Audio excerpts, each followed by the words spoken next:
হিমালয়ের বাতাসও যে কথা বলে এটা আমি ওই ভোরবেলায় বুঝতে পারছিলাম না, অন্ধকারের ভিতরে বাতাস পাহাড়ে যখন বাড়ি খাচ্ছিল একটা শু করে আওয়াজ হচ্ছিল এবং খুবই ভয়ানক একটা সময় ছিল। এবং পিকে পিকের সামিট এরিয়াটাতে মানে রীতিমতো ঝড়ের কবলে পড়ি, এত বাতাস মানে জাস্ট মনে হচ্ছিল যে ওই খাড়া পাহাড় থেকে মনে হয় সাইকেল সহ আমাকে বাতাস এখনই উড়াই ফেলে দিবে, মানে এতটা ডিফিকাল্ট ছিল। প্রচন্ড ঠান্ডা লাগতেছিল, মাইনাস টেম্পারেচার, ওর ভিতরে হইতেছে হচ্ছে সাইকেল নিয়ে একেবারে ধীরে ধীরে মানে কচ্ছপের গতিতে সামিট পয়েন্টে পৌঁছানো। এটা হচ্ছে আমি সম্ভবত সকাল 6:17 সামিট পয়েন্টে পৌঁছাইছিলাম, রাতে 4টায় বের হয়েছিলাম, নিচে থেকে শুরু করছিলাম পিকে উঠার জন্য। মাইনাস টেম্পারেচারে তো আসলে আমরা বাংলাদেশের মানুষরা অভ্যস্ত না, তো ওইখানে টেম্পারেচার একটা বড় ইস্যু ছিল। আমি প্রচুর জামা কাপড় নিছি শীতের, এবং কিছু এমনও যে শীতের জামা নিছি যেগুলা আমাদের দেশে পরাও যাবে না, মানে ঘামাই যাবে শরীর, এত মোটা মোটা কাপড়। তো ওগুলা পরার পরেও মানে ঠান্ডা থেকে আসলে বাঁচা মানে খুবই কষ্ট হয়েছে এই শীতের টেম্পারেচারে টিকে থাকাটা। ফ্যামিলির কথা যদি বলি, আসলে আমার ফ্যামিলি এখন বেশ সাপোর্টিভ, বাট আমার জন্য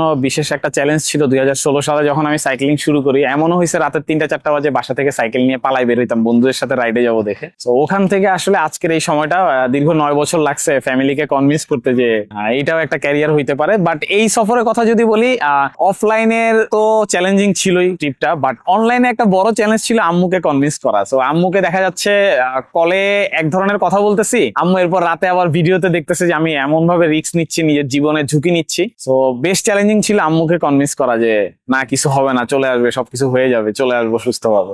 এটা একটা বড় চ্যালেঞ্জ ছিল। কিছুদিন আগে আমি সাইকেল নিয়ে এভারেস্ট বেস ক্যাম্প সফর শেষ করেছি। অভিযানে যাওয়ার পরে জানতে পারছি যে আমরা একটা বিশ্ব রকেটের দ্বার প্রান্তে আছি, আর কিছুদিনের ভিতর হয়ে যাওয়ার সুযোগ আছে। তো 30 দিনে হচ্ছে আমি এই 8টা জিনিস সাইকেলে পাড়ি দিয়েছি এবং একটা বিশ্ব রেকর্ড হয়ে গেছে। আমার যাত্রাটা শুরু হয়ে হচ্ছে রাজধানী কাঠমান্ডু থেকে, নেপালের, এবং আমার সফরটা শেষ হয়ে কাঠমান্ডুতে। প্রায় 37 দিন সাইক্লিং করতে হয়েছে আমাকে। আমাদের এই সফরের টোটাল 8টা অর্জনের টার্গেট ছিল। একদম শুরু থেকে যদি বলি, পিকে পিক প্রায় 4000 মিটার উপরে অবস্থান করতেছে। এটা as a first Bangladeshi cyclist আমি সাইকেল নিয়ে উঠি। পিকে পিকের পরে আমাদের পরবর্তী টার্গেট ছিল চুখুংরি পর্বত, সেটা প্রায় 5500 মিটার উপরে। আর চুখুংরির পরে হচ্ছে এভারেস্ট রিজিয়নে 3টা মোস্ট এক্সপেন্সিভ এবং হাই পাস আছে, তিনটাই প্রায় 5300 বা 400 মিটারের উপরে চলে যায়। 3টা পাসই আমি সাইকেলে ক্রস করেছি, কংমালা, চোলা এবং রেঞ্জোলা। আর এছাড়া গোকুয়রি পর্বত এবং কালাপাত্থার, এই 2টা পর্বত সাইকেলে পাড়ি দেওয়া হয়েছে। আমার এই সফরে আসলে আমার সাথে ফিজিক্যালি কেউ ছিল না, একমাত্র আমার সাইকেলই আমার সঙ্গী ছিল। সাইকেলকে নিয়েই এই 37 দিনের অভিযান, এবং এটা আসলে কোনো সচরাচর অভিযানের মতো না, এটা খুবই এক্সট্রিম অ্যাডভেঞ্চার। ভিডিওতে আসলে দেখতে যেরকম মনে হয় যে খুবই আতঙ্ক রুদ্ধশ্বাস কিছু করতেছি, আমার কাছে আসলে এটা আসলে বেঁচে থাকার একটা ঔষধ। এইসব পাগলামি করতে ভালো লাগে। একদম সহজ কথায় যদি বলি, sit down is not in my brain. আমার কাছে যেটা মনে হয়েছে, এটা আসলে কোনো ফিজিক্যাল চ্যালেঞ্জ না, এটা পুরোপুরি আপনার মাইন্ডসেট। প্রত্যেকটা দিন এমন হয়েছে যে আমি আসলে নিজের সাথে যুদ্ধ করতেছিলাম। মানে এত হাই অল্টিটিউডে অক্সিজেন কম, খুবই রিস্কি রোড, সেখানে যখন আপনি কোনো কাজ করবেন আপনার ব্রেন আপনাকে প্রতিনিয়ত সিগন্যাল দিবে যে চলো চলে যাই। তো ওই চলো চলে যাওয়ার সাথেই মূলত আমাকে প্রতিদিন যুদ্ধ করতে হয়েছে যে না আমি শেষ করেই যাব। তো ওই যে মাইন্ডসেট, ওইটাই আসলে এখানে সবচেয়ে বড় পাওয়ার হিসাবে কাজ করছে। প্রথম দিনের অভিজ্ঞতাটা খুবই ডিফারেন্ট ছিল, কারণ আমার সাথে যে সাইকেল ছিল এবং যে জিনিসপত্র ছিল টোটাল হচ্ছে প্রায় 35 কিলো। 35 কেজি জিনিস আসলে ক্যারি করা সাইকেলে, এটা খুবই ডিফিকাল্ট ছিল। এবং আমাকে যেহেতু খুবই নির্জন এক্সট্রিম জায়গায় আমি যাচ্ছিলাম, আমাকে প্রচুর খাবার ক্যারি করতে হয়েছে। মানে এমনও কিছু গ্রাম ছিল যেসব গ্রাম থেকে এর পরের গ্রাম এত দূরে, রাস্তায় কিছু নাই, পানি নাই, খাবার নাই, কিছু নাই। তো আপনাকে সবকিছু নিজে থেকে ক্যারি করতে হবে। ওই জিনিসগুলো ক্যারি করা সবচেয়ে ডিফিকাল্ট ছিল। এবং প্রথম কয়েকদিন আসলে বডির সাথে ওয়েটটা অ্যাডজাস্ট করা সাইকেলের, এটা খুব চ্যালেঞ্জ ছিল। আমি আমার লাইফে কখনো এমন আঁকাবাঁকা রাস্তা দেখি নাই। আমরা সাধারণত গুগল ম্যাপে দেখতাম যে একটা পাহাড়ে পেঁচায় পেঁচায় রাস্তা উঠতেছে, তো ওই ধরনের রাস্তায় সাইকেল নিয়ে যখন গেছি এটা অন্যরকম একটা অনুভূতি ছিল। আর ফেজ 2 ছিল মূলত আমার পিকে পিক থেকে নামছে বাজারের জোনটা। এই জোনটা হচ্ছে মাটির রাস্তা প্লাস হচ্ছে ট্রেইল, মানে এখানে হাঁটা যায়। আর নামছে থেকে মূলত আমার পুরো একটা সার্কিট প্ল্যান ছিল। ওই সার্কিটেই মূলত এভারেস্টের 3টা পাস, 3টা পর্বত এবং এভারেস্ট বেস ক্যাম্প পরে। তো খুবই ডিফিকাল্ট ছিল ফেজ 3টা। আর ফেজ 4টা ছিল হচ্ছে আমার কাঠমান্ডুতে ব্যাক করা। আমি যদি ফেজ 3 কথা বলি, কিছু জায়গা এমন ছিল যে প্রায় 5300 মিটারে পাহাড় হচ্ছে এরকম স্ট্রেট নিচে নেমে গেছে, এবং ঠিক ওই পাহাড়ের খাস ধরে ধরে পেঁচায় পেঁচায় হাঁটার রাস্তাগুলা এত ন্যারো যে আপনার 2টা পা একসাথে রাখা যায় না। তো আপনার একটা পা সামনে একটা পা পিছে অলওয়েজ রাখতে হবে। আর সাইকেল হচ্ছে হাতে ক্যারি করতে হয়েছে, এবং এটা মোস্ট ডিফিকাল্ট কাজ ছিল। আর সাইকেলের এই যে ওয়েট, কাঁধের ব্যাগ ছিল, ইচ্ছা করতেছিল যে সাইকেল ছেড়ে দিই। এবং আমি যদি চোলা পাসের কথাই বলি, চোলা পাসে যখন একদম টপে উঠতেছিলাম, আমার হচ্ছে ওখানে তো বড় বড় পাথর থাকে, পাথরগুলা বোঝা যায় না, মানে আপনি পাড়া দেওয়ার পরে নিচে 7-8টা পাথর পড়ে যাবে। তো আমি পাথরটাই পাড়া দিলাম আর জাস্ট সাইকেল সহকারে আমি স্লিপ করলাম। তখন আমার হাতে দুইটা অপশন ছিল, হয় সাইকেল ছেড়ে দিতে হবে আর নাইলে সাইকেল সহ আমার নিচে পড়ে যাইতে হবে। তো আমি হচ্ছে জাস্ট শরীরটা পাহাড়ের সাথে লাগাই শুয়ে থাকলাম, এবং আমার পানির যে বোতলটা থার্মালটা ওইটা হচ্ছে ব্যাগ থেকে বের হয়ে গেল, এবং ওই 5300 মিটার থেকে যখন বোতলটা নিচে পড়তেছিল এক একটা পাথরে বাড়ি খাচ্ছিল আর পুরো নির্জন একটা জায়গায় আমি আওয়াজ শুনতেছিলাম টং টং, মানে তখন ফিল হয়েছে যে বোতলটার জায়গায় আমিও থাকতে পারতাম। তো এটা আসলে খুবই ভয়ানক একটা ট্রেল ছিল, মানে রুদ্ধশ্বাস এক কাজ।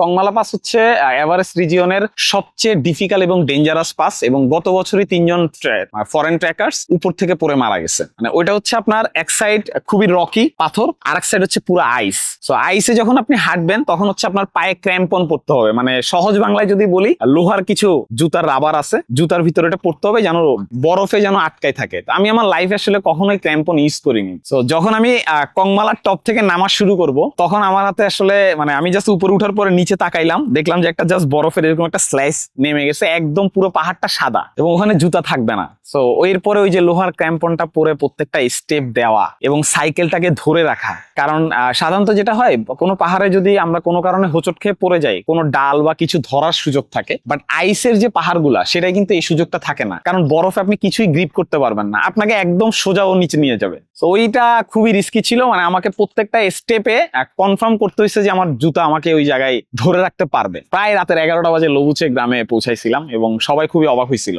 মৃত্যুর ঝুঁকি ছিল এটা জেনেও আমি গিয়েছি, বাট কথা হচ্ছে আমি কতটা পরিকল্পনা এবং কতটা প্রস্তুতি নিয়ে গিয়েছি। এবং আমি যদি বলি আমি 100% প্রিপারেশন নিয়ে প্রচুর স্টাডি করে কিভাবে কোন ধরনের স্টেপে কি ধরনের প্রবলেম হইলে কি করব প্রত্যেকটা জিনিস আমি চিন্তা ভাবনা করে জেনে শুনে তারপরে স্টেপটা নিয়েছি। হ্যাঁ, কিছু কিছু জায়গায় জঙ্গল পেয়েছি, বিশেষ করে পিকে পিক থেকে যখন আমি নামছে বাজারের দিকে যাচ্ছিলাম আমার এমনও কিছু জঙ্গলে সাইক্লিং করতে হয়েছে যেখানে আমি ছাড়া আর কেউ ছিলাম, মানে দূর দূরান্ত পর্যন্ত আমি কোনো মানুষের আওয়াজ পাচ্ছিলাম না, কিচ্ছুর আওয়াজ পাচ্ছিলাম না। সবচেয়ে মজার বিষয় হচ্ছে আপনি আপনার নিঃশ্বাসের সাথে কথা বলতেছেন পাহাড়ে, নির্জন পাহাড়ে আপনার নিঃশ্বাসই হচ্ছে আপনার বন্ধু, মানে আপনি যে কথা বলতেছেন বা আপনি যে হাঁটতেছেন আপনার নিঃশ্বাসই আপনার সাথে কমিউনিকেশন করতেছে। তো ওইটা বেশ মানে ভয়ানক ছিল, আবার এনজয় করছি বলতে পারেন। যেসব জায়গায় সাইকেল আসলে চালানো কোনোভাবেই সম্ভব না সেসব জায়গায় সাইকেল আমার ক্যারি করতে হয়েছে, এবং আমার মনে হয় সাইকেল চালানোর থেকে সাইকেল ক্যারি করাটা ছিল বেশ চ্যালেঞ্জিং, কারণ এই প্রায় 35 কেজির একটা জিনিস আপনার কাঁধে যখন আপনি উঠাচ্ছেন কিংবা হাতে নিচ্ছেন এটা আসলে মানে অসম্ভব কষ্ট। এবং এমনও হয়েছে ফরেন ট্রেকার্সরা দাঁড়ায়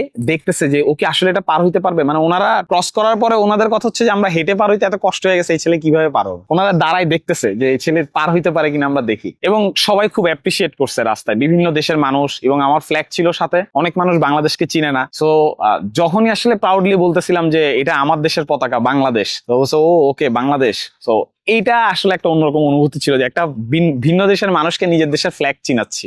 এভারেস্ট রিজিয়ন আসলে ট্রেকিং এর জন্য খুবই ফেমাস। সো এখানে প্রত্যেকটা গ্রামে যেটা করে ওরা হচ্ছে আপনার লজ টাইপের কিছু বাড়ি বানায় রাখছে, ওখানে আপনার রাতে আপনি থাকতে পারবেন প্লাস আপনি খাবারও পাবেন। আর যদিও একটু হাই অল্টিটিউড হওয়ার কারণে আপনার খাবারের দাম খুবই এক্সপেন্সিভ হয় এবং ওখানে যে কোনো জিনিসই একটু সীমাবদ্ধতা থাকে, খুবই টাকা দিয়ে কিনতে হয়। সো প্রত্যেকটা গ্রামে ফেসিলিটি ছিল থাকা খাওয়ার, এই জন্য আসলে খুব একটা সমস্যা হয় নাই। রাস্তা হারানোর কথা যদি বলি, সম্ভবত একবার রাস্তা ভুল হয়েছিল আমার। এখানে রাস্তা ভুল হওয়ার ব্যাপারটা হচ্ছে কি এমন, মানে সাধারণত আমরা কোনো জায়গায় ঘুরতে গেলে যেটা হয় রাস্তা চিনতেছি না, কাউকে জিজ্ঞেস করি ভাই রাস্তাটা কোন দিকে। ওখানে আসলে এমন কিছু কিছু জায়গা আপনাকে ক্রস করতে হবে যেখানে মানুষই নেই, আপনাকেই ডিসিশন নিতে হবে। তো দেখা গেছে ওই জিপিএস দেখে যে অফলাইন ম্যাপ নিয়ে একটু স্টাডি করে যাওয়া ভালো, এক্সপিরিয়েন্স থাকা উচিত যে অফলাইন ম্যাপ কিভাবে কাজ করে বা অফলাইন ম্যাপ দেখে কিভাবে ডিসিশন মেক করবো, ওই জিনিসটা আমাকে খুব হেল্প করছে। সো রাস্তা ভুল সামান্য হওয়ার পরও দেখা গেছে যে আমি কিছুক্ষণ পরে আবার রাস্তা ধরে ফেলতে পারছি।